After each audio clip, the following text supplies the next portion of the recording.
Life is just a combination of time and energy, isn't it? Limited amount of time, limited amount of energy. If you run into walls here and there, time and energy will go and your life will go. It's very important you run through the door, not through the wall.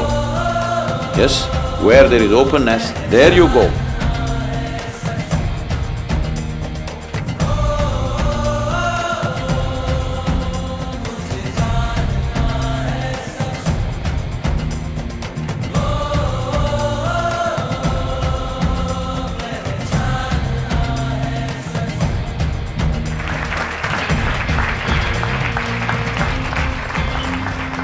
Good evening. Hey, I said good evening. Good evening. Okay. Please. So today, can everyone hear me? Cool. So today we're going to talk about two different buckets. One is about the self, and the other is self's context within society. Between those two, there's a very common theme of figuring out what our purpose is within self and society. I think it's something that a lot of our generation faces. It's dubbed the millennial existential crisis, something that I've been through myself. So to start off today, we wanted to figure out, when it comes to purpose, what has defined what your purpose is in this world, as it has led to you being here at Columbia Business School and the Youth and Truth program, but as well as if you have any words for other people in the audience, or just me would be fine as well, around how do we find purpose in this world? Talking about buckets, I think you should kick the bucket.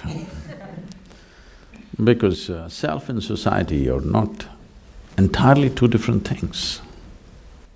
It's so many people put together, it's society, isn't it? Just a word.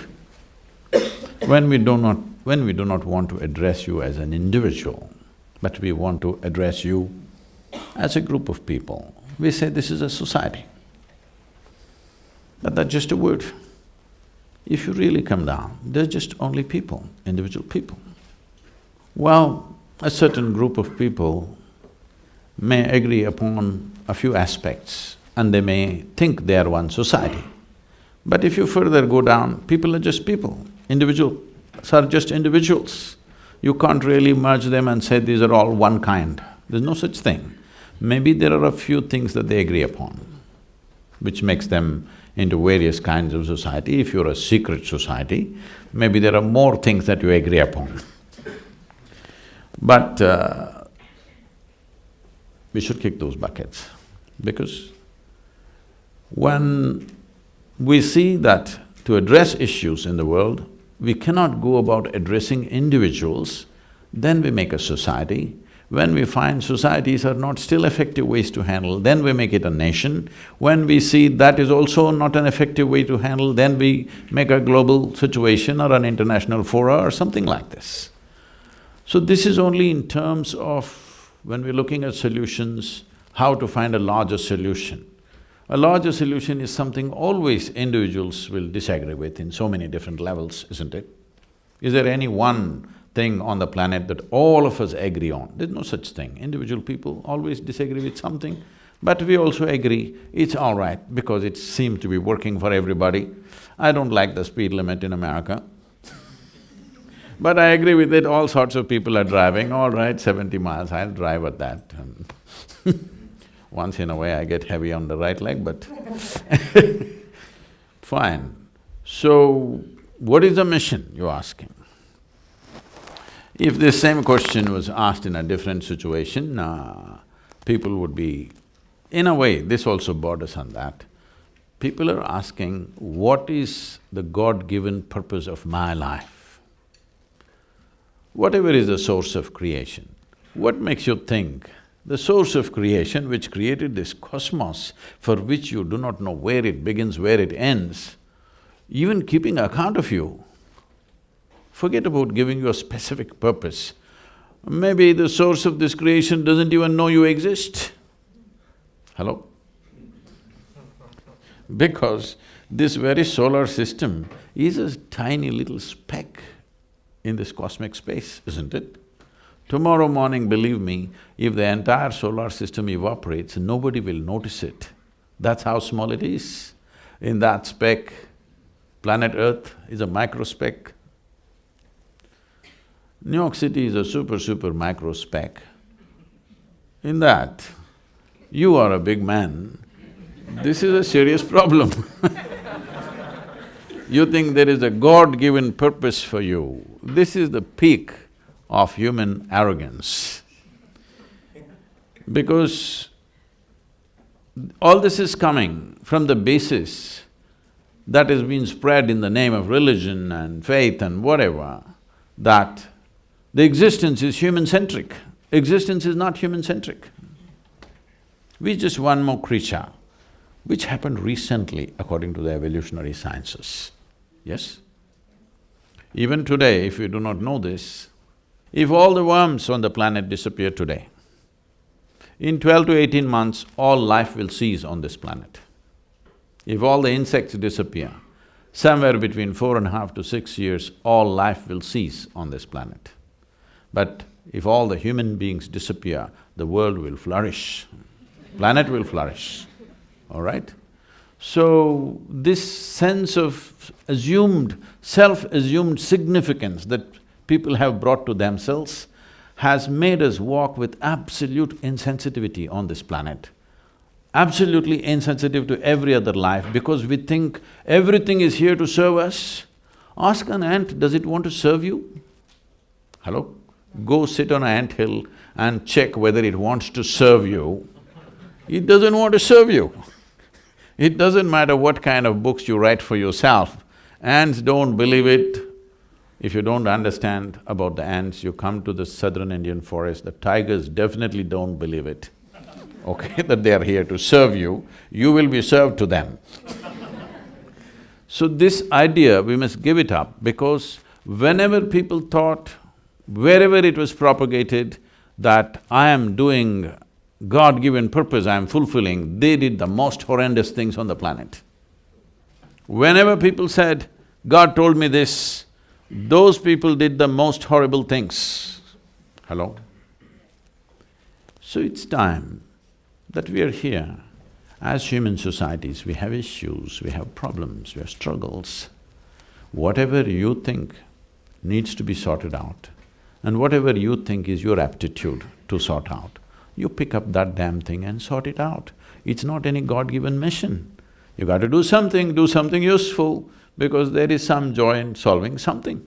This is all the choice we have. You can either be a part of the problem or part of the solution. If you enjoy being part of the problem, do it, there'll be consequences. Yes, sometimes it's fun to create problems. Yes, it is. But it'll have its own kinds of consequences. The only thing you have to learn is do whatever the hell you want, just do it well. But for every action you perform, there is a consequence. When the consequence comes your way, if you're able to joyfully go through the consequence, you can do anything you wish. But when the consequence comes, you cry. If you're that kind, then you must control your action. What if you're just a crybaby, though? Then if you're a baby, you must be with your mother. Mothers, she said she has more than one mother, so I'm saying mothers. So on the note of purpose, one thing that I think that I'm constantly chasing is, and I would say I don't know when I've reached it, is the pursuit of happiness. I think everyone in this room, at some point, maybe now you're asking yourself, or if ask yourself, like, have you reached your pursuit of happiness and kind of understanding why it can be elusive? For me, happiness stems, like, I think of my family, because they're such a critical piece to my love and happiness, but oftentimes I feel like I lose sight of it when I'm in this room, when I'm at Columbia Business School, when I'm at work, because I'm trying to get to that next level, ultimately to help my family. But how do we keep track of what's most important, and that purpose for me being my family and the pursuit of happiness? Say You're of Mexican origin. Family may mean a different thing to you. Ask Alex, family means crime.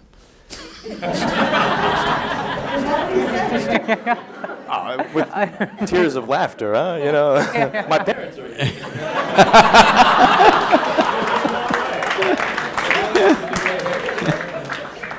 No, when a few decades ago, when the Italians said family, it meant crime, all right? So, family is the smallest unit of a society. But if you get overly identified with it, you will become a crime. You must understand this. All the crime on this planet, all the human crimes that we commit, only human beings commit crimes, nobody else does.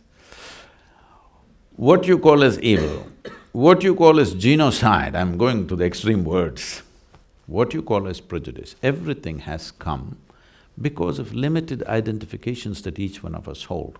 This is my family, this is my race, this is my religion, this is my nation. It is from this all the terrible things happen on the planet, isn't it? People who are doing this, they believe at that moment they're just doing the right thing. This is what identity does to you. You need to understand the very structure of human intelligence. There are different dimensions of intelligence. Unfortunately, today in our education systems, we are exploring only one, which is the intellect. If I ask you a simple question, please you must answer this, because I'm going to bless you at the end of the answer. Would you want your intellect to be sharp or blunt? Sure. Blunt. Because only if it's sharp, it works well, because it's a cutting instrument. Yes? It can only dissect. Now if you're using this intellect to do everything, to cut, it's okay. If you want to also stitch with it, you will be in tatters. Is that the reason why all the trousers are going into tatters? Essentially, a cutting instrument, if you try to use it on everything, it can cause a lot of misery. Right now, please see, for most of you, even though you're from Brooklyn, nobody ever stabbed you with a dagger. Not yet. They ignored you. So, I'm asking, how much physical suffering has actually come from outside? Almost nothing. Rest is all in self-help. If you sit by yourself, why? Because we gave you a sharp intellect. If we had given you the brain of an earthworm, you would be fine. You would be fine. Yes or no? Right now, the problem is just this. We have a cerebral capability which most human beings have not learned how to handle. Hello? You can call this stress, you can call this anxiety, you can call this misery, you can call this cruelty, you can call this murder, you can call this whatever. Essentially, all that's happened is your intelligence has turned against you, that's all. Why has this happened? Simply because of limited identities that you have taken. It may look like great, my family, my nation, it is all these people. See, if you're strongly identified with something, you're willing to die for it, isn't it? Hello? Yes. If you're willing to die for it, you're also willing to kill for it, yes or no? Hello? Yes. Whatever you're willing to die for, you're also willing to kill for. Isn't that the only problem we have on this planet right now? Everybody is willing to die for something, and everybody is willing to kill for something. It could be family, it could be nation, it could be race, religion, whatever. Is it not time that you upgrade your way of how you identify yourself? With what do you identify yourself? There was a tradition in traditional education in India. Before a child starts education, we believed that, even now, we do this to some extent, from 0 to 12 years of age, no any kind of learning. Just a child should play well, eat well, sleep well, because our intent is the brain should grow to a reasonable size before we load it with something. It's a sensible thing. No, today they want to do speed learning at the age of 3. Some people are saying when the mother is pregnant, how to teach the child mathematics.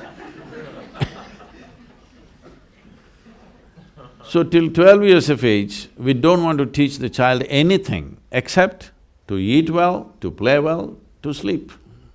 Because these 3 things will decide how your body and your brain grows. So before we start education process, there is a thing called fixing the identity of the child. So one mantra that they will start chanting is Aham Brahmasmi. This means my identity is cosmic, not even global. My identification is not with my family, not with my father and mother, not with my nation, not with my religion, but my identity is with the cosmos. See, if your identity is not with any limited thing, if you walked into this room, you actually have no problem with anybody, just like that. You may get into trouble later, that's a different matter. In transactions, friction can happen, but the moment I walk into the room, just looking at your face, I'm having problems. This is a different level of problem, isn't it? Hello? If I am identified with my nation or religion or race or whatever, the moment I step into this room, I already have a problem. Before I meet you, before I really have a chance to have trouble with you. When transactions begin, frictions can happen. That's a different matter. But just by looking at your face, I'm having trouble. This is because we are identified with something very limited. And the nature of your intellect is such, please look at this very carefully. Anything that you identify with, your intellect will strive very hard to protect that identity, always. And your intellect is like a knife, it cuts. Whether you physically pull out a knife and stab somebody, or you poke people with your intellect, it could equally hurt, isn't it so? Hello? Huh? Yes. Can you hurt somebody with your thought, your emotion, your idea, with your words and whatever else? Just the way you look at them, you can hurt them. So intellect is essentially a cutting instrument, a sharp instrument, because you said you wanted sharp. I hope you kept it sharp. It's important to keep it sharp, otherwise it doesn't work. So, the moment you identify with something, your intellect is striving to protect that identity. Young people, it's very important that if you cannot imagine a cosmic identity, at least a global identity is a must for you. Otherwise, you being empowered by education, you are the source of future disasters. Yes, see, I want you to understand this. Why is it? Why is it all the cutting-edge technology first goes into military use? National identity, isn't it? Yes or no? The most powerful tools in the world are all designed how to eliminate you one day. So our brains are working to protect our identity all the time. Well, I don't want to get into any political stuff, but the wall may be a more clear manifestation, a more blatant manifestation of that, but essentially it's limited identity, isn't it? Why is it that I wouldn't like to kill my child, but if you are walking on the street to get $10 out of your pocket, I will slash you? Why? Because you're not mine, isn't it? Yes or no? My identity is only with this, not with that. So, one fundamental thing you must do, because all of you are in premier institutions getting empowered with education. Education is an empowerment. That means without education, what you could do, maybe you will do 100 times more with education. When you have such a possibility, it is very important. Your identity is not a limited identity. At least identify with the planet and all the life on this planet, if you can't think of cosmic.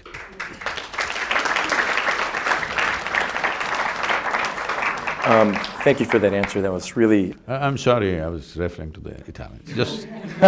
No, I think you touched on a lot of things that are quite pressing for us at Columbia, in the US, in the world at large. I mean, you went around the issue, but I think I'll kind of bring it in. Politics. In America, we're more and more divided than before and quite polarized. For me, this is something that troubles me as someone in this community that has some less than popular opinions sometimes. I'm conscious of how I'm received because of people who are, quote, passionate of these identities that their intellects defend, to use your words. How can I, and others that share, I guess, my desire to bring people together in a divided world, divided community, even a divided street, how can we kind of be individual actors to get people to focus on everything you just said, what we have in common, and not what sets us apart?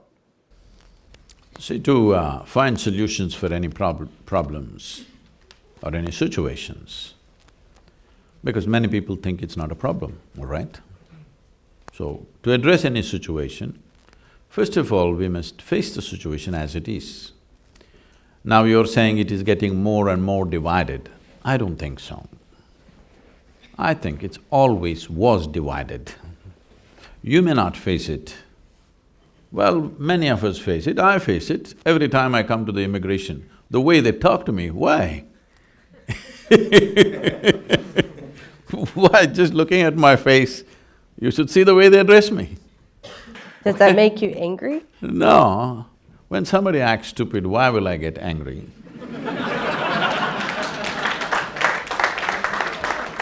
When somebody is exhibiting how small they are, compassion, not anger, pity. If I'm in a bad mood, pity. If I'm in a good mood, compassion. Anger is not the thing because you're just showing how small an egg you are. You're still an egg, you are not hatched, that's all I'm saying. So, you must understand, very deep-rooted divides have always existed in this society. You don't want to face it. You've been glossing over it for a long time. You can't… look, I'm sure you're not naive enough to believe in just 2.5 years of your celebrity president, suddenly country has become divided? Come on, it always was divided. Now the language has reached the top. Yes or no? It's just that the language is coming to the surface. I think it's better come to the surface than just boil inside forever. At least let everybody face it, this is what we are. Hello? You must face it. I'll tell you, I come to the immigration, I follow all the rules, I have a global entry, all right? I come. After I pass the immigration, because constantly I'm in all kinds of bright lights, so these fluorescent lights kind of irritate me, so I wear my shades. After I've crossed the immigration, when I come to the baggage, do you know what? This not happened once, this happened a few times. They asked me to come and take off my glasses. I said, why? They said, you want to come to my office? I'm saying, what the hell are you trying to enforce on me? There are many others, white Americans walking around with glasses. You don't ask them to take it off today, I'm telling you in 21st century, all right? So you don't believe you are a just and fair society, suddenly because of a new president something has happened. I'm glad he's bringing it to the surface. The leadership is talking that language. Otherwise it's been there, you may not face it. You may not face it because of the color of your skin, many of us are facing it. Yes. If you walk into some of these golf clubs and stuff, I can play better than them, but if I walk in there and say hello, they'll just look through me, all right? So, if somebody is going to be hurt by this, they could be hurt, I'm not that kind.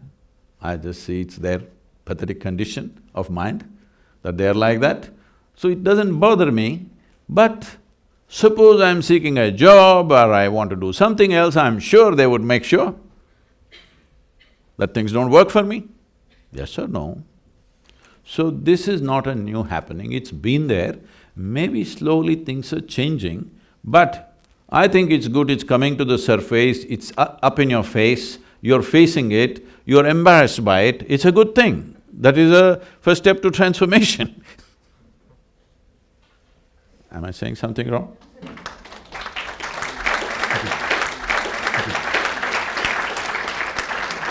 first step to transformation is now it's out in the world.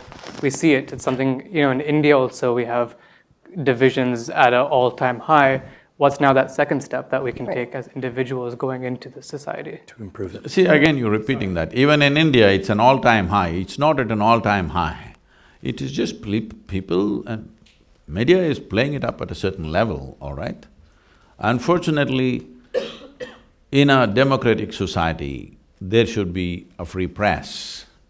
Unfortunately, all media across the world is owned by some corporation or the other. It is no more free.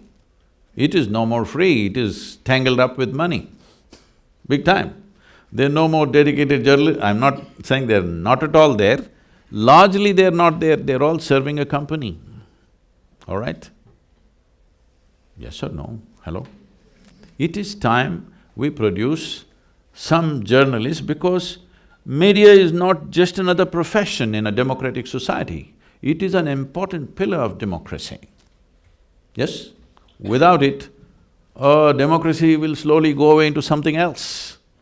Because democracy means every 4 years or 5 years, depending on what's the term, a new set of people are going to rule the nation. It could be a complete mess if there is no checks and balances of various kinds. These are all going away because people have taken sides beforehand. Today you know in America, in India also we know now, it was not so some time ago, but these days we know which media belongs to which party, everybody knows. How can it be media? You can't call it media anymore, I'm saying. Yes? Media means what? They will report what is there, they can give a commentary about something, but essentially their business is to throw the facts at us, it's for us to form our opinions about what facts that come to us. But today, don't you already know which media belongs to which party? So, when this is the condition, you will hear a lot of things, and there is social media, anonymous journalists, those who don't dare to put their name on what they're saying, they are saying all kinds of things. But you walk through the country and see, whether it's India or here, it is just the same as it was. There are problems and there are solutions, both are happening, isn't it? So, if you go off television and switch off your phone and walk on the street, you will see everything is quite fine. I just have one more follow-up. For, I guess, young future business leaders in this room, we are at the very center of business. Why are you ignoring me? Oh, yeah, well, you're a fashion icon, a guru, and more. We don't want to limit you just to future business leaders, And you have a great throw of a Frisbee where the videos were. But what role can we play when people aren't as enlightened as, I guess, the people in this room and can't really make the same connections as you? Because we do have agency, right? We are people that want to make a difference and are willing to kind of have the courage to, I guess, have compassion or pity, right? Depending on the mood we're in. How do we do this? Because I think that's something that I genuinely want to play a big role in, if I can be honest. I think it's something that I, at least, would like my life's purpose to have something with that. See, I'm sure in your own little ways, within the university, some sense of… you're bringing some sense of… I believe you're bringing some sense of equality and some sense of acceptance for all sorts of people within the university. At the same time, do not take this thing about becoming a missionary for something, because then without knowing what's happening to you, one day you will be totally skewed and off the place and you will be the source of problem. Once you take on something with missionary zeal, you will see, you will get so badly identified with it and you yourself will become a source of problem. I think I can share this with you. When I was just 13, 14 years of age, I almost got into armed struggle, all right? This is the time when Che Guevara is our big brother and we are thinking of armed struggle, we think that's the only way to find solutions for India. Well, then I saw people who were espousing this, teachers and openly in schools and in colleges, professors talking about how you should all join armed struggle. A particular professor who had a sway on a few of us, and his son and his daughter, they were twins, both his son and daughter, they were my classmates. And we are all ready. Actually, in another 3 to 4 days, we are supposed to leave for the jungles of Andhra Pradesh to go and fight. Then I asked this fellow, his name was Ajay, I said, hey, so we're all going, what are we taking? He said, no, I'm not coming. I said, why? No, my father doesn't want me to go. So he wants us to go. He doesn't want his son to go. Then I sat back and thought, what is this about? I thought, we are all in the revolution. Hey, you were revolution. I thought we are all in the revolution and suddenly, okay, the girl is not going because only the boys were going, all right, but at least this boy is supposed to go, he's just my age in my class. But no, father is saying, no, you cannot go because you can't die there. These idiots must die. And actually, I stepped back. I participated in various mildly bordering on revolution, sticking posters and doing this and that, giving that kind of stuff, writing very strong what we thought was justice, but actually when I look back and see, so juvenile and unjust by itself. At that time it looked like this is justice. One thing we must understand, the moment we speak about justice, I know this is a delicate thing to speak in America, but I want you to look at this with absolute openness. The moment we speak about justice, unknowingly we will talk about revenge. Slowly we will just slip into that. So, is justice needed? Absolutely. But I'm saying the moment you start talking about it, it's like freedom. The moment you say freedom, you'll start doing freaky things. Because freedom is a consequence. So is justice. Justice is a consequence of a mature society.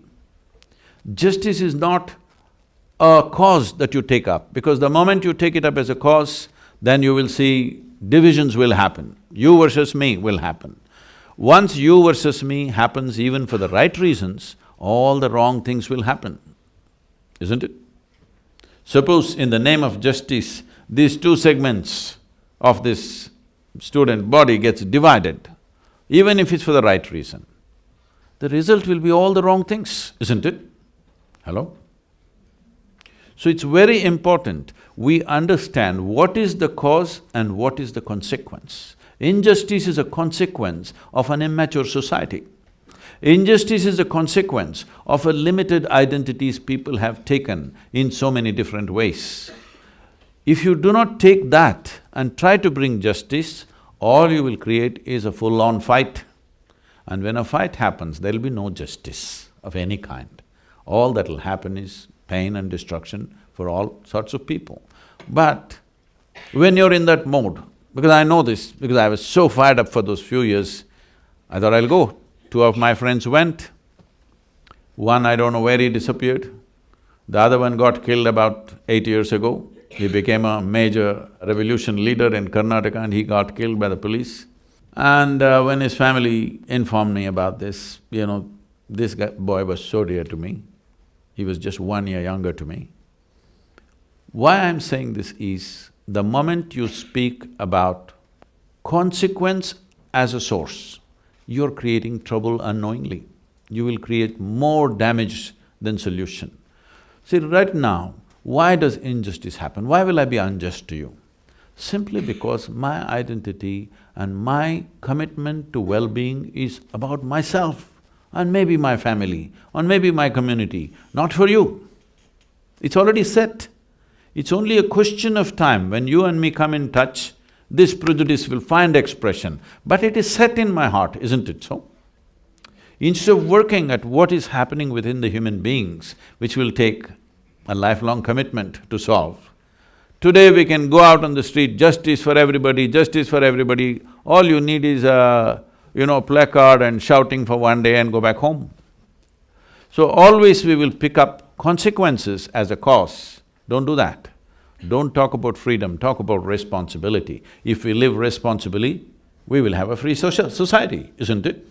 If we talk about freedom, we will do freaky things. I come from that era where next to revolution was freedom, okay? We grew up in 60s. Freedom, freedom, freedom, all that happened is, by the time I became 35, at least 12 to 13 of my very close friends all died, either on motorcycles or because of overdoses.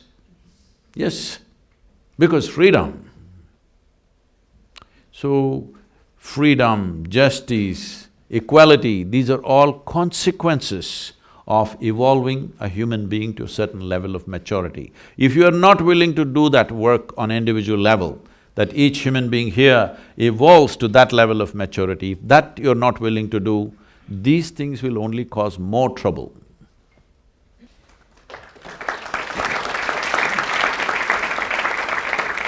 I think it's a very related question, but really targeted towards organized religion and something that I've struggled with.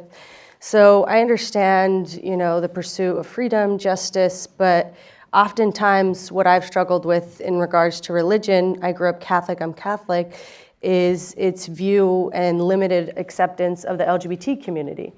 And the fact that I am LGBTQ and trying to understand how I fit in, and oftentimes I was not accepted. It depended on, how progressive a church was, but how do you see religion playing a role in the justice, in being more tolerable, compassionate towards people from different sexualities? A bishop went to the mental asylum, not as a patient but to give a talk. So they gathered people like this. He spoke. Nobody was listening to what he was saying, they were all busy with their own things. But there was just one guy in the front row who without batting an eyelid was listening and drinking up every word that he was talking. Nobody else, not a single person was listening except this one guy. After an hour-long speech, the moment the talk was over, that guy got up, went there, like there is a dean in the hall, there was a medical professional there. He went to him, said something to him and then left. So the bishop was very eager to know what that guy said, because nobody else was listening, he was the only guy listening. So bishop inquired with the doctor, what did that guy say? He was listening to me very keenly. So the doctor said, he just asked, why am I in and why is he out?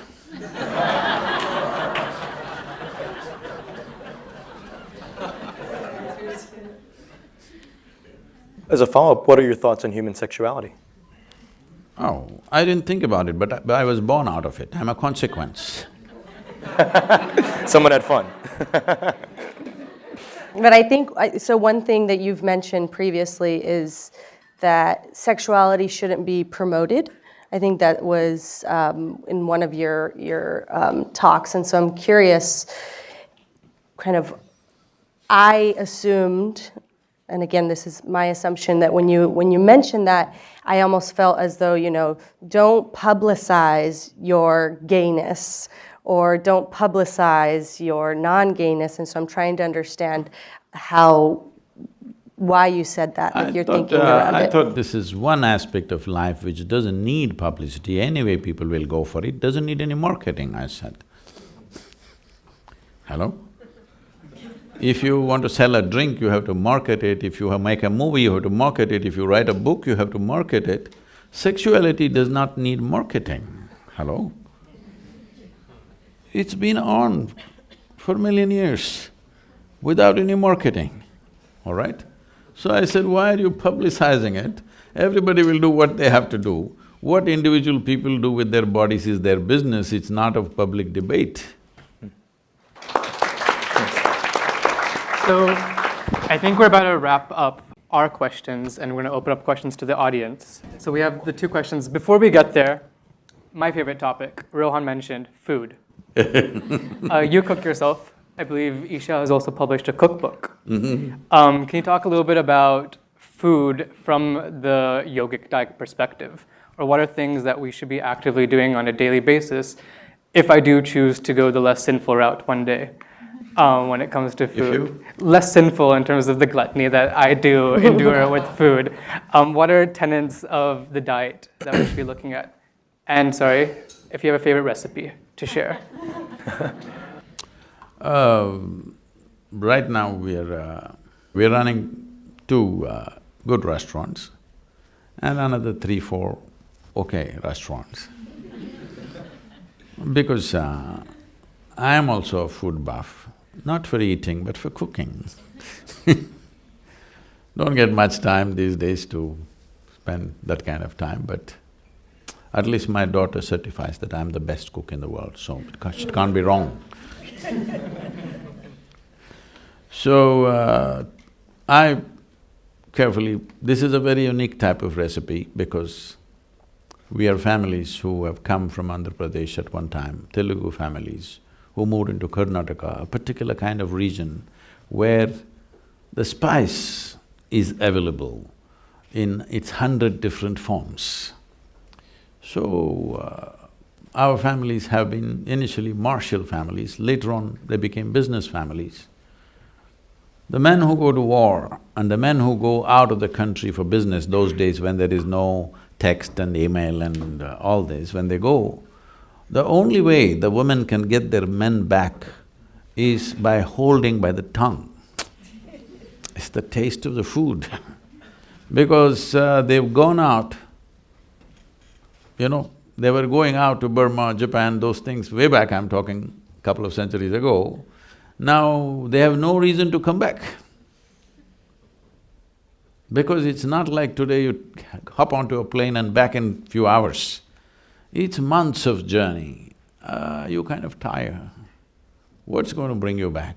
It's the taste of food. Wherever you go, this spice is just eating you up. So they always came back. So they said, we hold them by their tongues, otherwise these idiots, you can't hold them any other way. So lot of culinary expertise, enormous mastery over these things. So I picked up a little bit. With that, I prepared a kind of a set of menu for this restaurant. Today, it is rated as the second best vegetarian restaurant in Asia.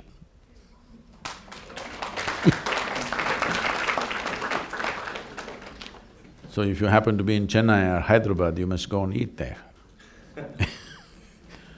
So, why I'm saying this is, see how to extract pleasure out of this planet. In this, cooking is an important part. Enormous pleasure of how to extract things out of this planet which causes enormous pleasure. When you don't know anything else, the simple way is to numb all your senses, you just get smoked up. One weed will do. But to prepare this meal, you have to go out into the garden or the jungle and pick specific things for different things. This is like a normal thing, you know. They'll go out into the fields picking that specific thing for today's cooking. So this kind of care was there. Today, that kind of care is difficult because we just on the run, everything is on the fly.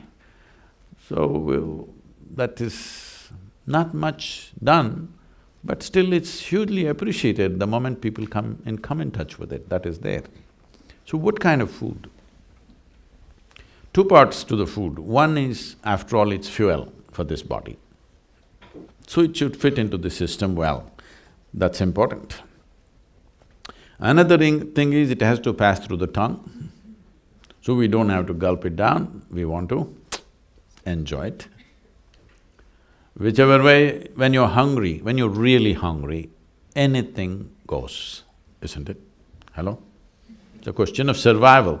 Let's say you've not eaten for 5 days, whatever the hell edible thing comes, it's great.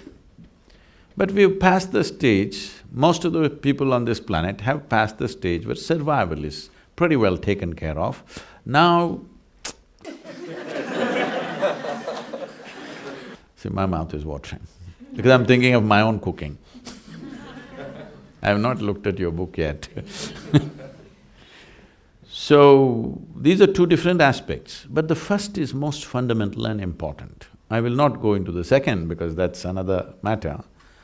When you talk about food as fuel, food is not religion, let's understand this. Food is not a philosophy, should not become an ideology, it is just a fuel for this body. In what form and in what composition will it provide this body the best nourishment with least amount of trouble? That's the whole thing. So if you want to look at it like this, first of all, none of you are biology students, are you? No, just business. So if you look at the human system the way it is,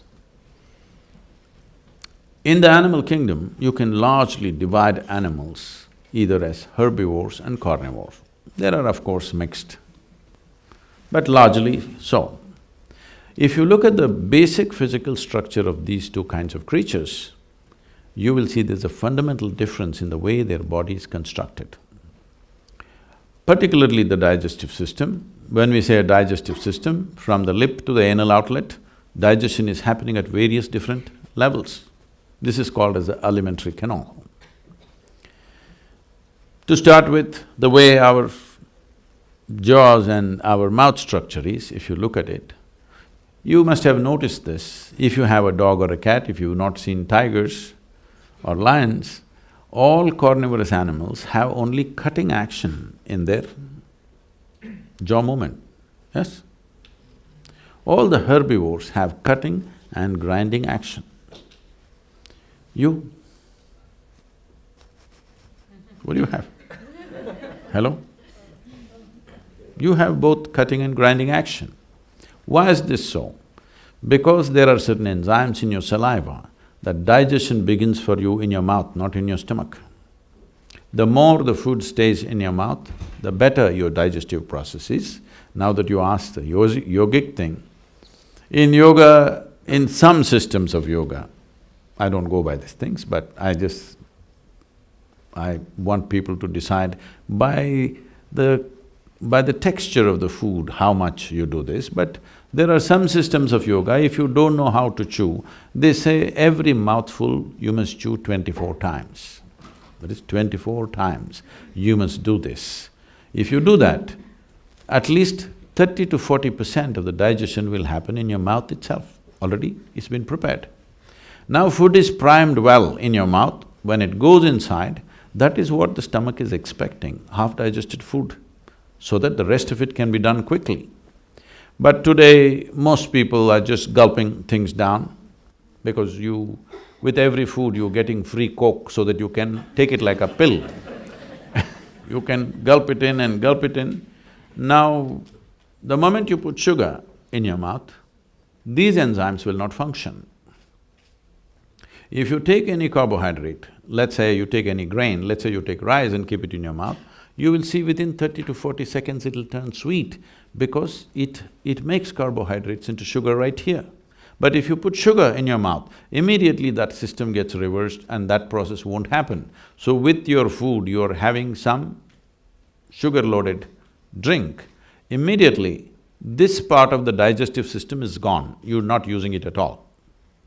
So everything is on this. So this is being overloaded. It's not just an accident that 50% of the world's antacids are consumed in United States of America.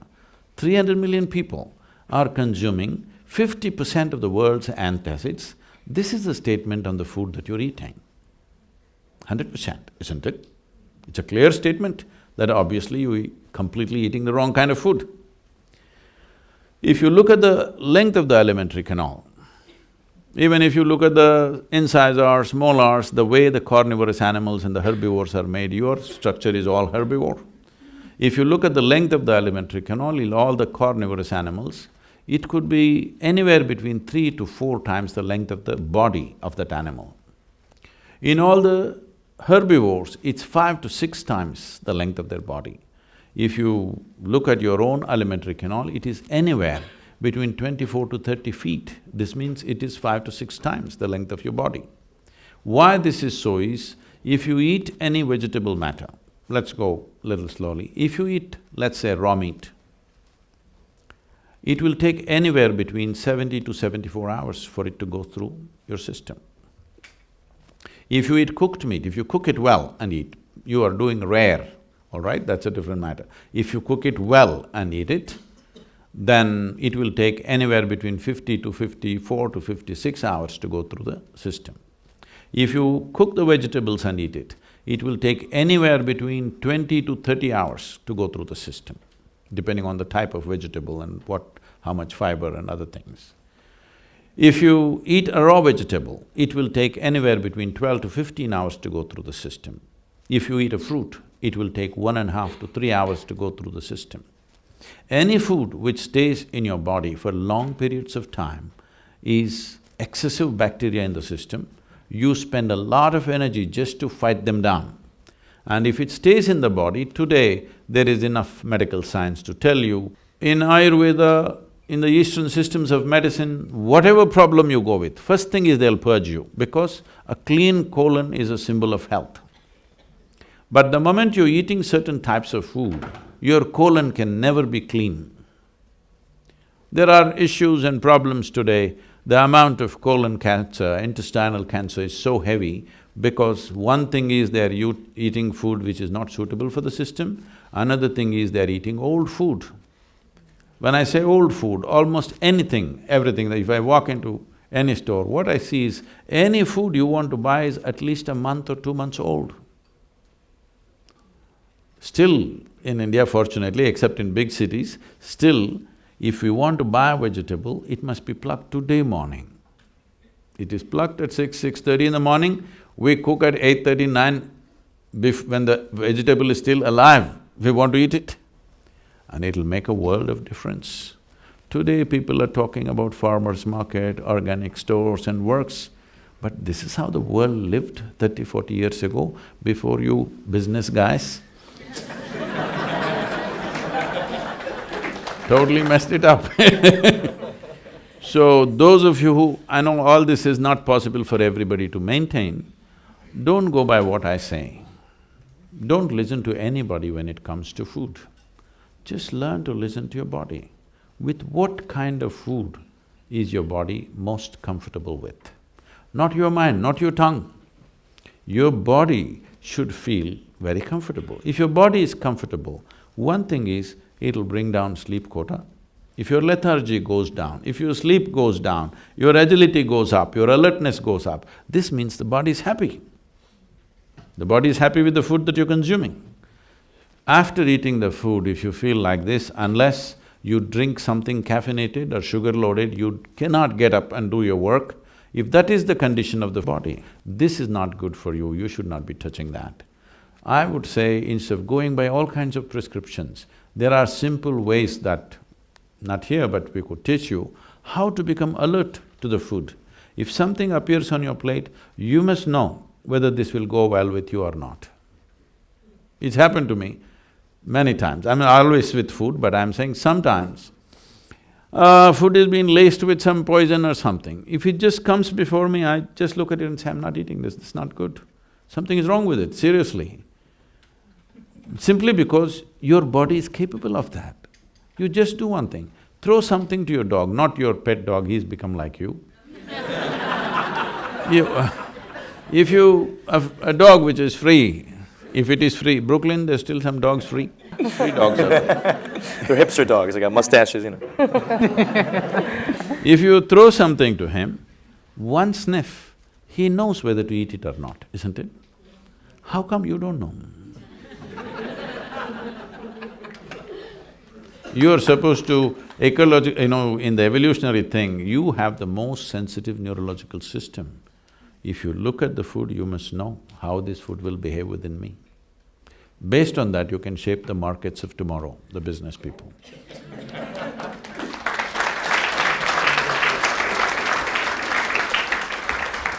So on the note of what we're consuming and putting in our bodies, one of the things that I'd like to know the truth about is the increase in addiction. I would say in the US is the lens that I'm looking at. It's something that has personally really touched a lot of the loved ones in my family and friends, and I see it as a growing trend amongst my generation and younger generations using it as a coping mechanism. Why do you think people are doing this, looking to drugs to solve their problems, and what is an organic way for them to solve that? It is a natural process of graduation. Last generation went on alcohol. This generation is upping it a little bit. They don't want to do the same damn thing.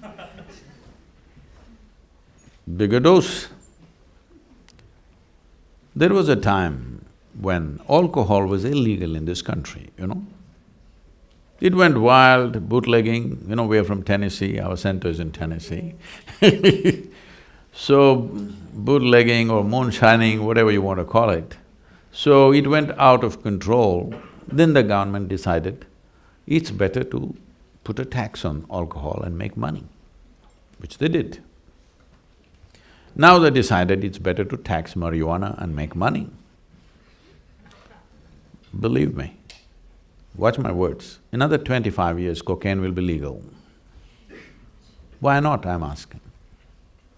I was… in India also there are students campaigning, why can't we make marijuana legal? This generation, they do not know, in the valleys of India, Nepal, Bhutan and the northeastern states of India, marijuana grows whole valleys, you understand? Nobody ever bothers to touch it. A few people, somebody was nothing to do in their life, they smoke themselves up.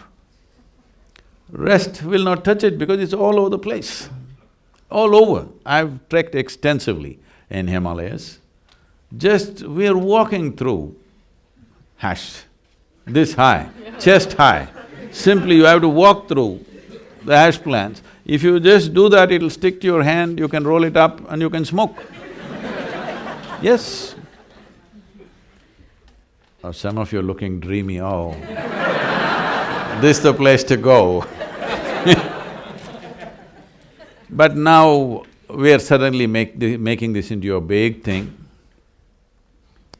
They were asking me, why can't we make marijuana legal in India? I said, it was never illegal till American government insisted on destroying all the hemp crops in 1960s, because hemp was a very important textile in India.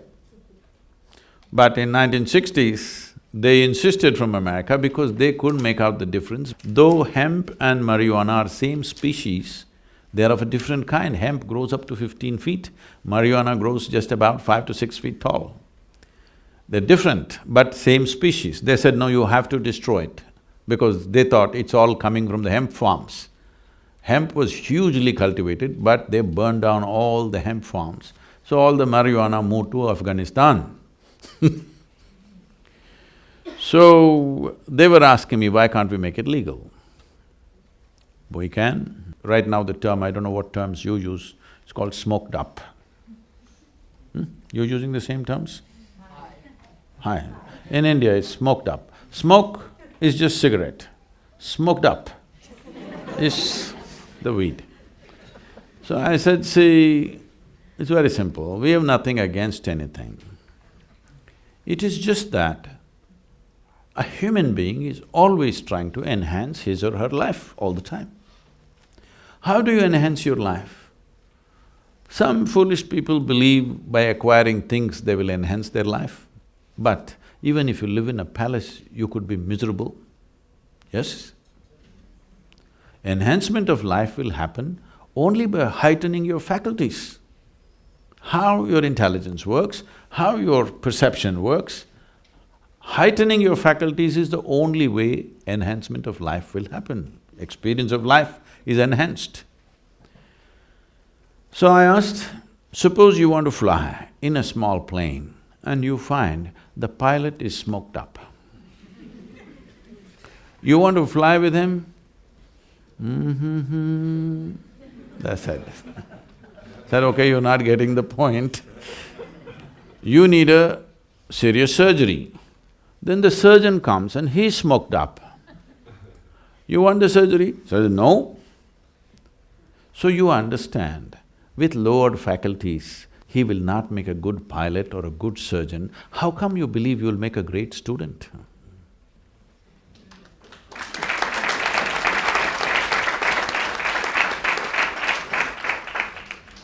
Changing gears slightly, I have a question submitted by the prolific Anonymous. How do you, Sadhguru, decide between your principles/goals/priorities versus the person you like the most? The goals and principles both come from the same mind/heart. And I will note, Anonymous used the word like, but we can also use love in there too. But I guess the question is, how do you reconcile your own goals and principles versus the person you like or love?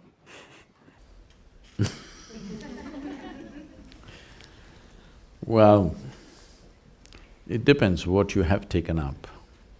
If your goal is just to earn a certain amount of money or comfort, for somebody who matters to you, you should be willing to drop those silly things. But if your goals are such that it is not about your comfort, it is not about your money, it is not about anything, but it's a larger goal for the well-being of the people, then you don't have to take a decision. Decisions will happen. They will just happen. You don't have to decide. One other question by Sumit. How do you stop taking yourself and start enjoying the process without losing the passion for your goal? See, I know this has become a very goal-oriented society. I think when I was conversing with you there, I was kind of talking about this. You know, every year in the month of November, we have a 4-day business event called the Insight. So we limit it to about 200, 220 people. The top CEOs from across the world come, some of the top business leaders come. This is a very unique module where we pick up some super successful people and new successes. We kind of break down their success into a lesson plan and all these people go through that. It's a program that's on. So, every time, inevitably, almost every time, somebody will always ask this question. Sadhguru, we pick up the best people from the best universities. Every year we have to upgrade their salaries. In spite of that, our organizations don't work as well as your organization. What is the secret? And we can see you did not pick them up from the best universities, and above all, you don't pay them anything. They're all volunteers. But everything seems to be working better. You must come and see how our events work and how the yoga center works. All volunteers. That means nobody's trained for the job. They just have enormous enthusiasm. They're not trained for the job, they're not qualified. And you can't fire them for inefficiency because they're volunteers. How to fire them? You try to manage a situation like this, you'll go nuts in 3 days, believe me, flat. But I'll not go crazy because it's a different process. So I said, see, this is all the fundamental differences. I have continuously worked with people to make them devoted to the process. You guys are dedicated to the goal. Whatever you think is your goal right now, probably in 5 years it will not even be relevant to you, all right? So you are wasting your life going in a direction which may not mean a damn thing to you in a little bit of time, possible. Unless you don't grow, you freeze, then the same damn thing will mean something to you all the time. Otherwise, if you're evolving and growing, what means a lot to you today may not mean anything in another 5, 10 years' time, possible or no? So this goal business you must leave. Who are you to set the goals? Because your goals in some way are related to the world, isn't it? Why are you setting the goals? Right now, there is a situation. Whatever is your area of engagement, You involve yourself in that. If you do your best with what's happening today, tomorrow will be better or no? Hello? This entire process is about being devoted to the process. What will happen to me? What will happen to me? Where will I go? Where will I go? Shall I reveal the secret to you? Yes. The last scene of your life is you'll be dead. That's where you will go. Where else do you think you'll go? It is just that how wonderfully you conduct the process of life, isn't it so? Hello? You're looking at life as a race. See, the moment you think of a goal, you want to get ahead of him, isn't it? It's a race. If you look at life as a race, you must get to the finish line first. This is not a race. Who told you this is a race? Do you want to get to the finish line before everybody else? No. Life is in its process and its detail, isn't it? How deeply you're engaged with the details of today will determine the quality of what we create tomorrow. Yes? If you do not engage yourself with the process of today, if you succeed in your goal, you will be miserable. If you do not succeed, of course, you will be miserable. Just see, this is something that I'm constantly speaking to business leaders around the world. See, one thing most business leaders are proving to the world is that success is a painful thing. Success is a terrible thing.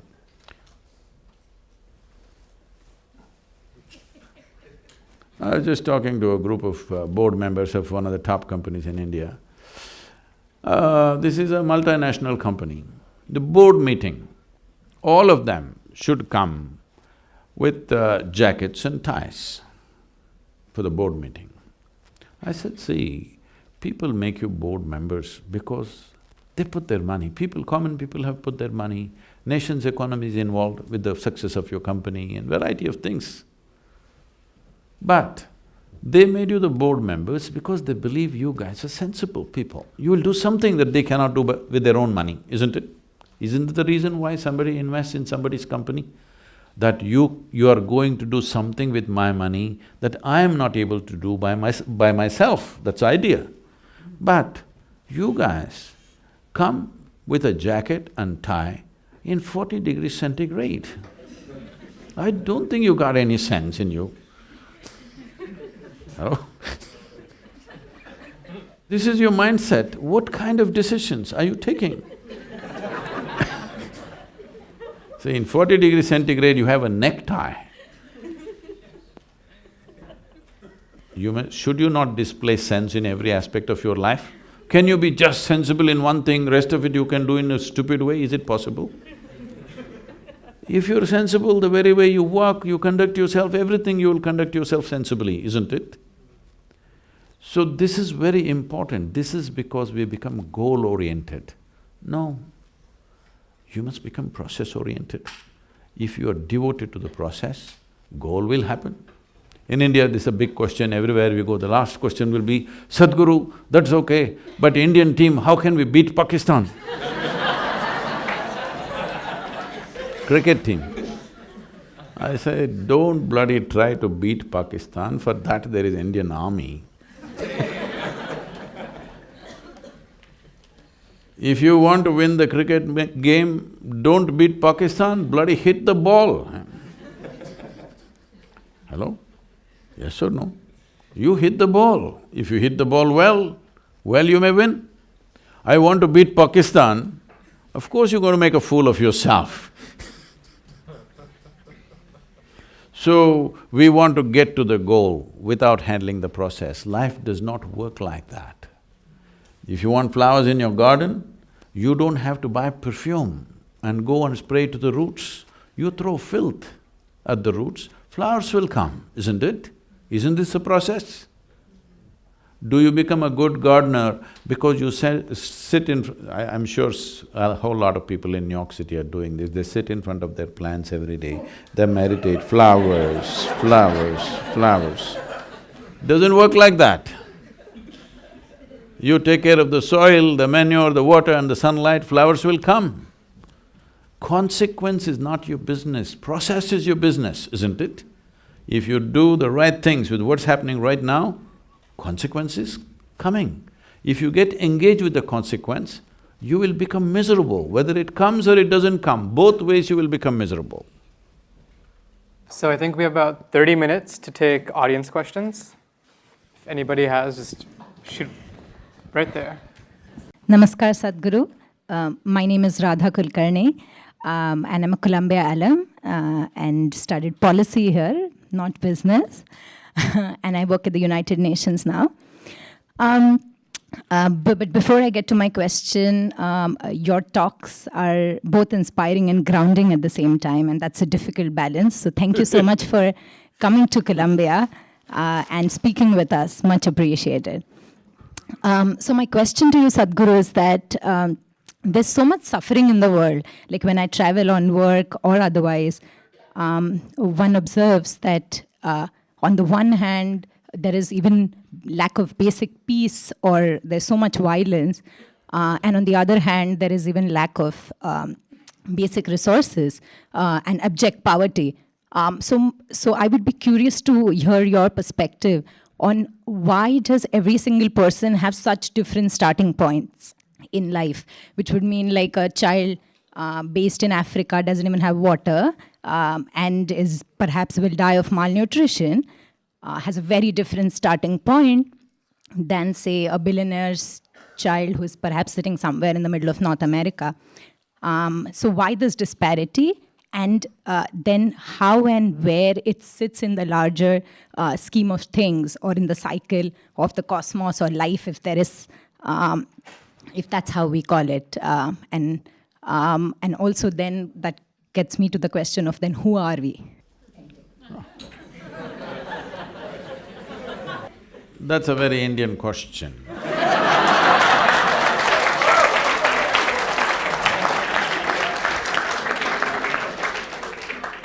You must know, I must tell you this because you're also working at the UN. We were trekking in Tibet about 3 years ago. Every year we trek there. 3 years ago when I was going, there was people from over 40 countries trekking with me. So, one Indian person who lives in United States stood up to ask a question, and the question went on for over 8 minutes. You've been very brief. So the question was going on, and all this international audience, their heads were spinning because they're not grasping the question. Then I said, please relax, this is an Indian question. Because we have practiced asking questions for over 10,000–12,000 years. This is a nation where even when so-called divine entities came, they could not give us any commandments because all we had was questions.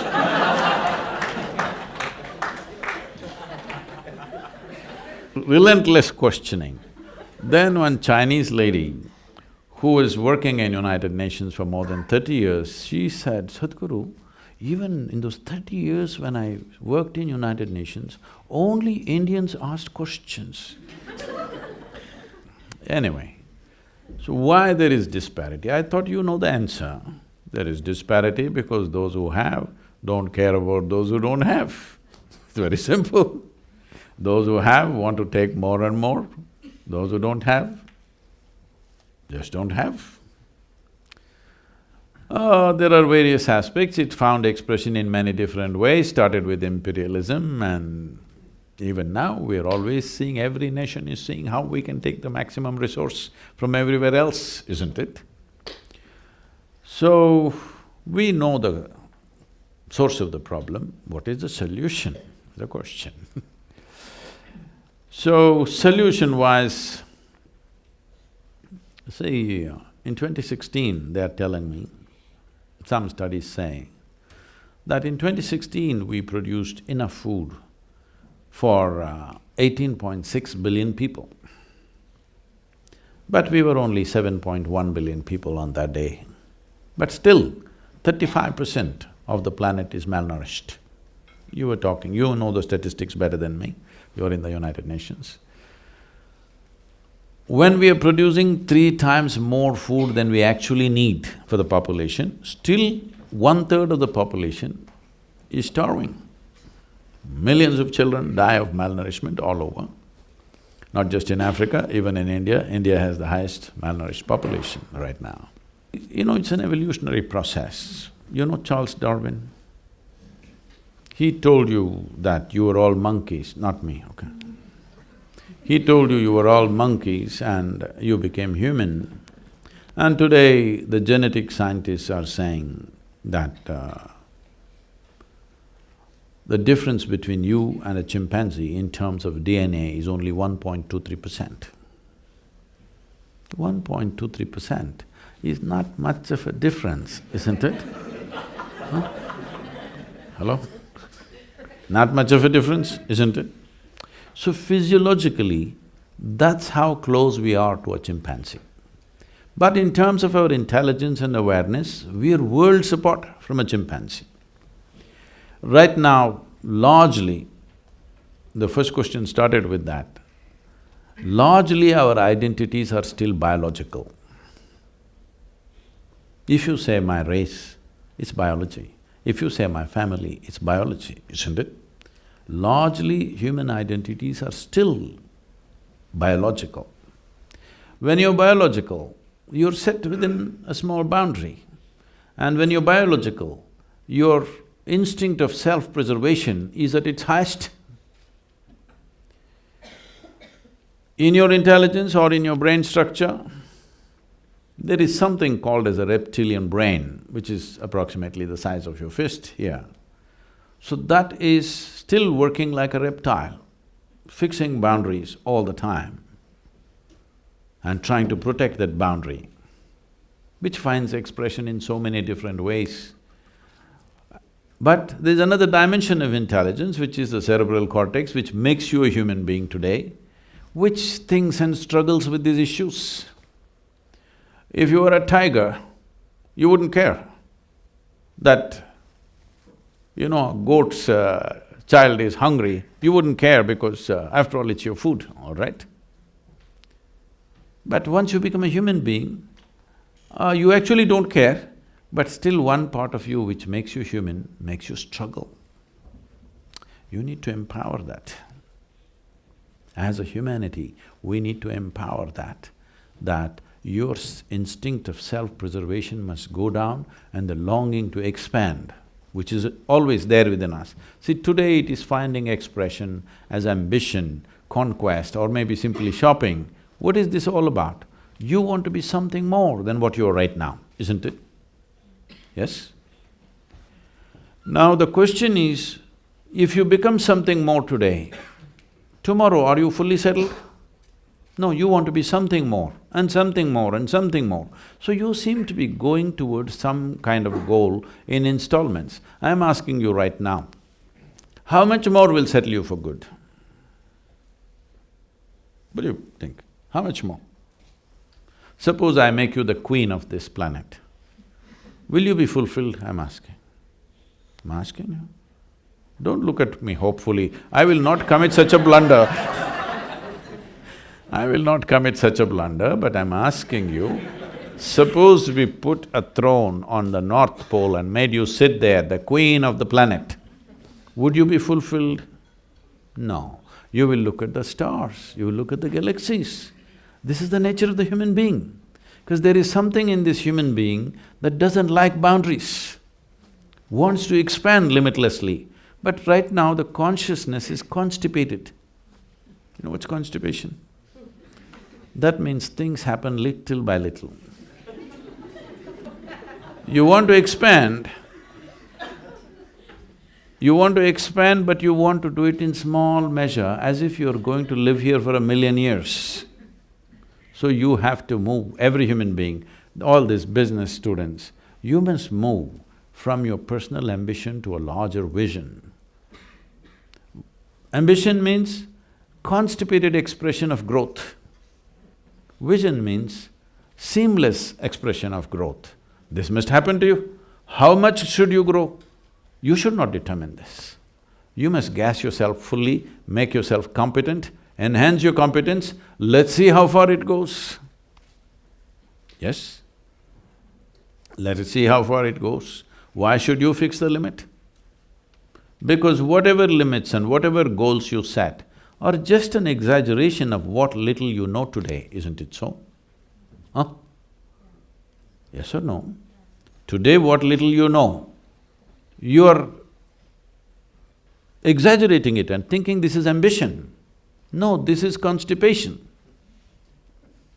I know being in the university, now you passed out, being in the United Nations, you have much knowledge about many things. But all your knowledge, even if you have studied the libraries on this planet, all your knowledge is a minuscule compared to what this cosmic space is, isn't it? If you identify with this minuscule knowledge that you have, you will become a minuscule. Because you're such a minuscule, endlessly you will feel insecure about anything and everything that's happening to you. See, he lives in Brooklyn, still nobody stabbed him. What are you insecure about? In yoga, we have another system. We call this the intelligence of ignorance. We always identify with our ignorance because our knowledge is so small. Our ignorance is boundless. Yes or no? Huh? What we do not know is boundless, isn't it? What we know is so little. So you identify with what you do not know, then your life will expand rapidly. Your intelligence will stay alert through your life. If you identify with knowledge, your intelligence will sleep and you'll make a fool of yourself with a big degree. Yes, it's very important. If your human intelligence is on, it is very natural to be inclusive. If your reptilian brain is on, it is very natural to be exclusive, to put up walls. So as a human society, as nations, we have put up walls and walls and walls for everything, isn't it? The very damn marketplace is a big wall, it's a Wall Street, all right. The markets are controlled so that everybody does not thrive. Yes or no? Markets are controlled, industry is controlled so that everybody does not thrive. Anyway, you didn't ask me what happened to this food that we grow for 18.6 billion people. You must find out, you're in the UN. You must find out, all of you must find out, why we produce food 3 times than what we need and still 1/3 of the humanity is starving. Why? Shouldn't your humanity want to find out? Please, you must find out.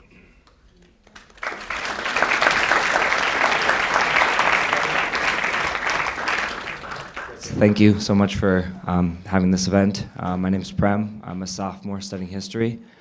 And my question is about this idea of a cosmic or global identity. I think it's no secret that many of us here, no matter where we came from before this, we now have a certain level of privilege for being at a place like Columbia.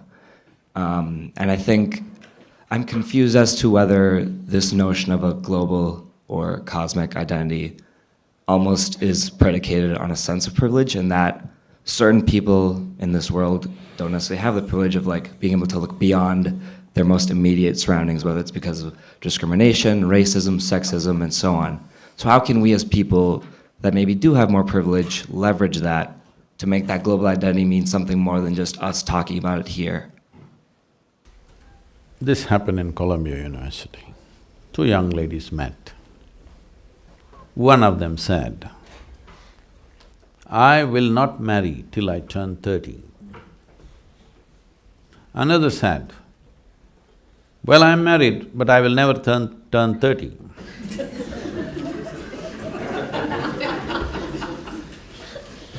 So, we must understand the investment in problems that people have made. When my business is… your problems are my business, I don't want your problems to go away. Hello?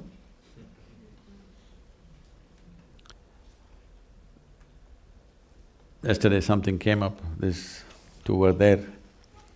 This came up because Yesterday morning I read something terrible happening somewhere in some part of the world. People keep sending me, though I'm not in the UN, all the terrible things that happen. Before it comes to the news media, it comes to me in so many different ways. So, I was at the Economic Forum at Davos and there's a big thing going on about Sudan. American celebrities posing with this starved-out child, photographs and everywhere, and compassion and stuff. I appreciate the intention, I'm not against it. Everybody has to do it in their own way, I'm not against that. But in the same video, they were showing all these militants taking automatic weapons and death everywhere, massive, large-scale rape, and simply, if you're a man, you'll die, if you're a woman, you get raped, all right? It's almost like that. That's southern Sudan was like that some time ago, now it's coming to some kind of sense. So these guys are just shooting, dozens of them, simply shooting in the sky. So I said, see, these guys are not shooting at somebody, they're shooting in the sky. That means they have limitless supply of armaments, all right? You can't take away the guns from them, but the bullets, they seem to have. The gun that they're using, I know what they're using, I know what caliber it is. There are just 8 companies which are making these bullets, armaments. 6 of them are in United States. All you have to do is, I'll give you the address. You just lock down this. In about 6 months' time, when they run out of bullets, at least they have to hack people. The number of people killed will go down at least. Once they don't have bullets, other people will know how to deal with them. Yes or no? I'm saying, when my trouble is your business, will you give it up? So, as young people who are going into the business world, don't think you have to go there as a victim of what is existing right now. I'm not trying to blame everybody. This is how we've shaped it. All of us are responsible for this. Till now, this is how we've done business. It is time to change it. And last 20 years, everybody… there are lots of commentary in social media, why is he always with corporate leaders? Oh, he's become corrupt, he's moving with this person, that person. Because I see today, if you want to change the world, not just business world, if you want to change the world, how we do business has to change. It is not the success of military, it is not the success of politics which makes a nation, it is the success of business which makes a nation. So how are we conducting our business is important. If you don't transform the business leaders, how the hell are you going to change anything? When I was at the Economic Forum, somebody important there asked me, Sadhguru, if we have to do one thing for you to transform this world, what is it? I said, just give me 25 people for 5 days.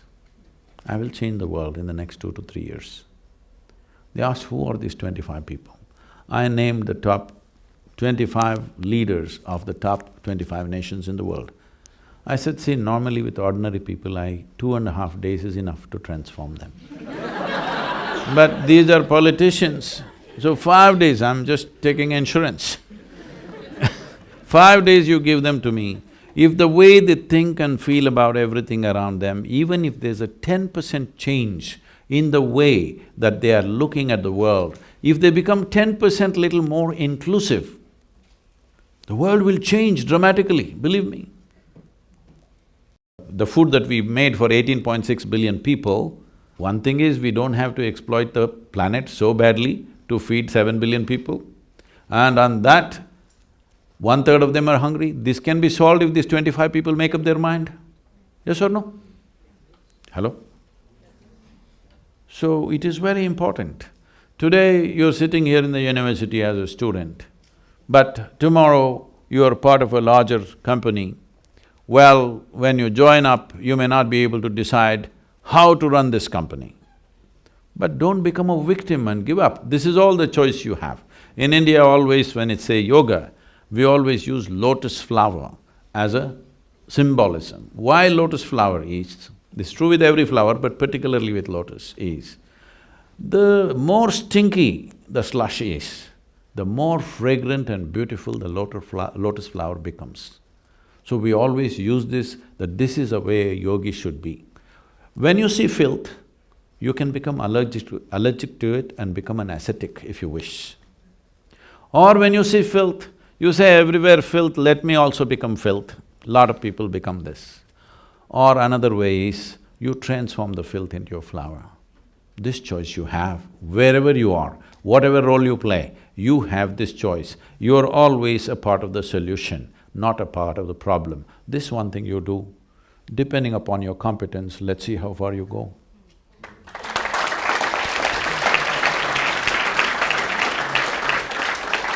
So, Sadhguru, thank you for being here. What advice would you give someone with healing gifts, someone who can help people create miracles in their lives to grow in service to the world? See, miracle means like this. Everybody walks on the floor, you walk on the ceiling. Everybody swims in the water, but you walk upon the water. Please don't do these things.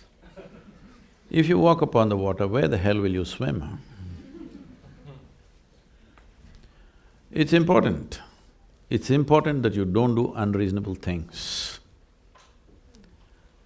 Because if you do not recognize the miracle of your existence, right now see, we're sitting here. Maybe you're thinking we're sitting in Columbia University, but we are sitting here in this universe. We don't know where the goddamn thing begins and where it ends. We do not know its nature, and the damn planet is round and it's spinning, and we are sitting here and talking all this. Isn't it a miracle, I'm asking? Hello? Isn't it a miracle? So just pay attention, just tell me one thing that's not a miracle out here. What was yesterday's soil that you walk upon, today is a flower? What was yesterday's soil that you walk upon, today is the food on your plate? Yes? He agrees with me. Food, we're good. So, isn't this all a miracle? Hello? So there is no need for you to do something unreasonable. Miracles are just happening everywhere. Aren't they happening? Everywhere. You are a miracle, isn't it? Just somebody gave you 2 cells, see how you become. Isn't this a miracle? So, those who have no eyes for life,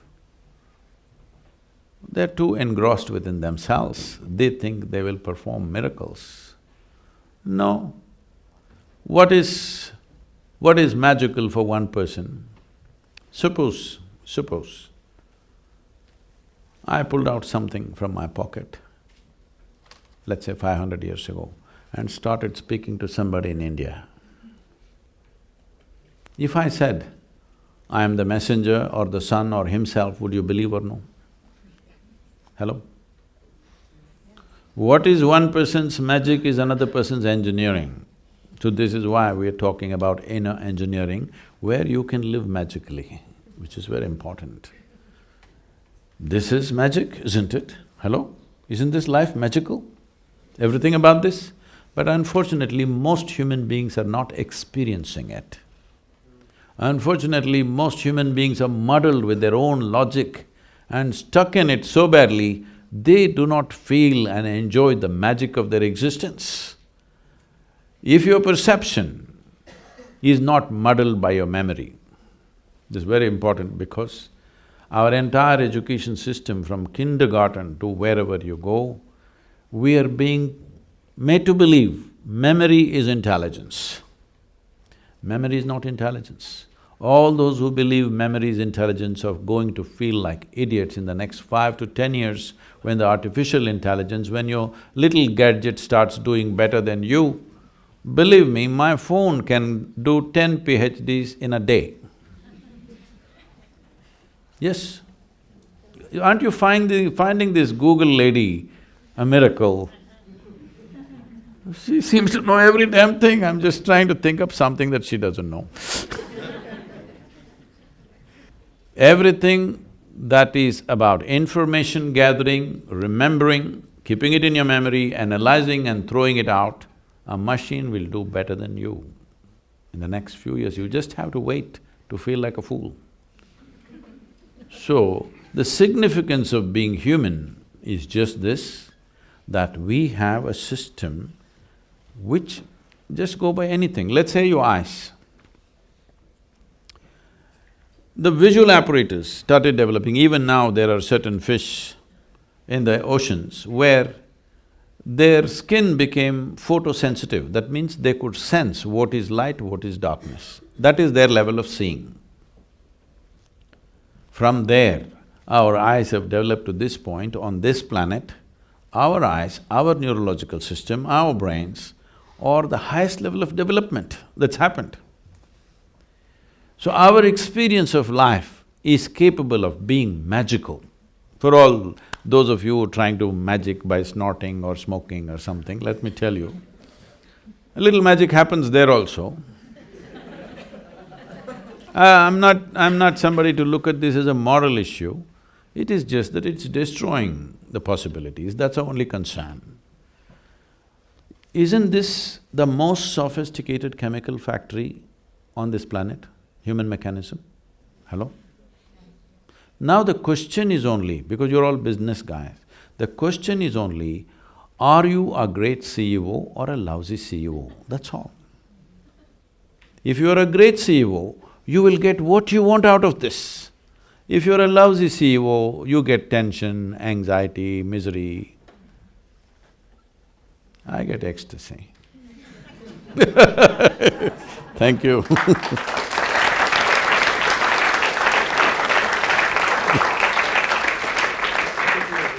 Hi Sadhguru, thank you for being here. My name is Matan, I'm a first-year MBA student. My question is actually also about identity. You've spoken about the need or kind of the benefit of detaching from a biological identity. And I'm curious, I think there's a lot of people in the room and this question kind of came up again and again. If somebody wants to kind of to act positively in society, there's an instinct to start from that biological community, from the people that you identify with biologically. And since you've spoken about that need to detach from that identity, where do you suggest, like, what's the alternative to starting from that biological community? And maybe I've understood you the wrong way, because I see you shaking your head. See, I did not ever say you should detach yourself from biological identity. Instead of seeing your mother, father, brothers, sisters and whatever, the larger family, as your biological identity, why don't you see that they are the first people that you have access to? You can work most effectively only where you have access and acceptance, isn't it? People are always telling me, Sadhguru, you must come and work in Africa. I say, no, I will not work in Africa. Because if I want to go into Africa, I would like somebody to give me at least $5 billion before I enter Africa, because without that hand-holding, you can't make a difference there. You cannot. You will go there and waste your life, nothing will happen. I work in India, because in India, if you give me $10, I will make it into $1,000 in effect, because I have access and acceptance with the people. This is not because of my nationality I work in India, simply because the access and acceptance is so good that if you give me $10, I will make it into $1,000. But if I go to Africa, if you give me $100, it'll become $1, because there is no access and acceptance out there. And the problem there is of a different nature. It's a completely different nature. So where you choose to work is not a question of your nationality or your ethnicity or your family. Where you have access and acceptance, that's where you must start, otherwise you'll just waste your time and energy. Because life is just a combination of time and energy, isn't it? Limited amount of time, limited amount of energy. If you run into walls here and there, time and energy will go and your life will go. It's very important you run through the door, not through the wall. Yes? Where there is openness, there you go. Then you want to turn around and come there, that's a different matter. But you must always start work where there is acceptance and access. Without access, what will you do? You'll just beat your head on the wall.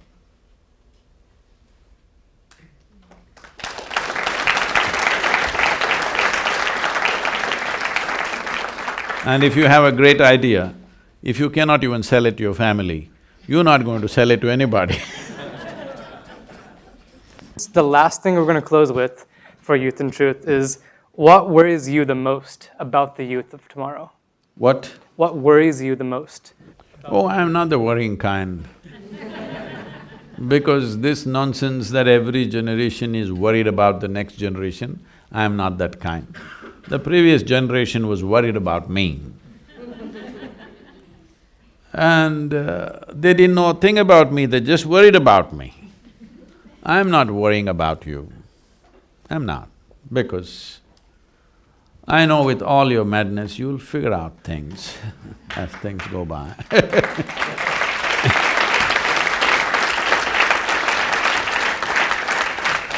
It's being worried about the next generation always is a ancient malady. You must see what Socrates said about the next generation.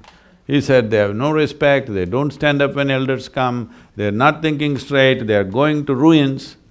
Well, 2000, 3000 years ago, the guy is talking the same thing. Time to change that.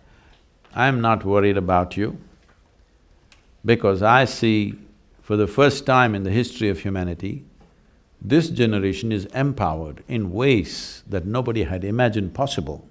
Yes? Our survival is better organized than ever before. And if we want to change the world, no better time, because I want you to recognize this, because many great beings have come right from ancient times. In their own… every generation had their greats.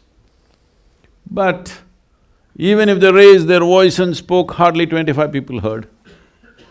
Today, if you have something sensible to say, you can say it to the whole damn world. Do not underestimate that. So one thing you should do as business people and young people is clean up that space a little bit.